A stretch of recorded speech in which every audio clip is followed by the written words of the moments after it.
For Rotarians, the definition of community extends beyond the local area to include the global community. When several Hartford Rotarians learned about how difficult it was for Haitian and Guatemalan communities to obtain clean water and access to health and dental care, they sprang into action and became problem solvers. We had heard from the medical mission that many of the children had dysentery, and they did not understand how they were getting dysentery. What we found out that someone had built a 90-foot well.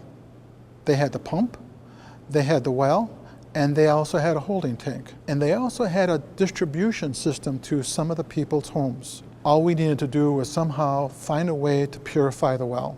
We built a house to house all the hardware for this. We constructed a system that was leak-proof, and then we also began to repair the leaks that were in the distribution center.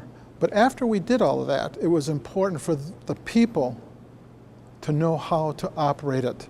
Sustainability is so important. In the case of Haiti, those wells had stood there for 25 years, and they were all broken, and nobody was fixing them. Why? They didn't know how, and they didn't have the parts. There's a local Rotary Club in a central city there now, and we had that local Rotary Club choose a person, and then we brought that person to the U.S. So then we went to a water training school. We call it well camp. And there we learned to pull wells and fix pumps and all of the things that were necessary for him to go back and do that. The whole idea of our project was to have a self-sustaining project. Once we set it up, once we taught people how to use it, the people were able to take care of it themselves. It was their project, and they became very proud of what they did. I've been a member of a Rotary Club since 1981. On about the fourth trip to Guatemala, we had the community leaders together, and I was asking questions with an interpreter, of course. I said, is the water system working? And the answer, the lady piped up with her hand up right away, and she said, the kids are healthy now. At that moment, I wasn't a member of Rotary anymore. I became a Rotarian. The Medical Mission Guatemala started through the works of, through the effort of one person, Mr. Doug Hansen. It involves Rotarians, non-Rotarians. We go down with a group of physicians, dentists, nurses, pharmacists, interpreters, volunteers every January, and I think it's going on its 13th or 14th year.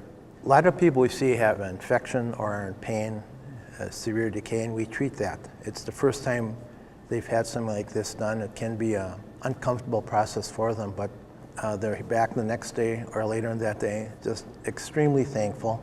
Next year when we go back, I was there to find you and thank you again and wish you good luck and things like that. So they're immense gratitude. Now we're trying to get people educated and improving their diet to help prevent certain dental problems like decay and just eating better. When I go to Guatemala, I can see what a privilege is to work in my office here in Hartford.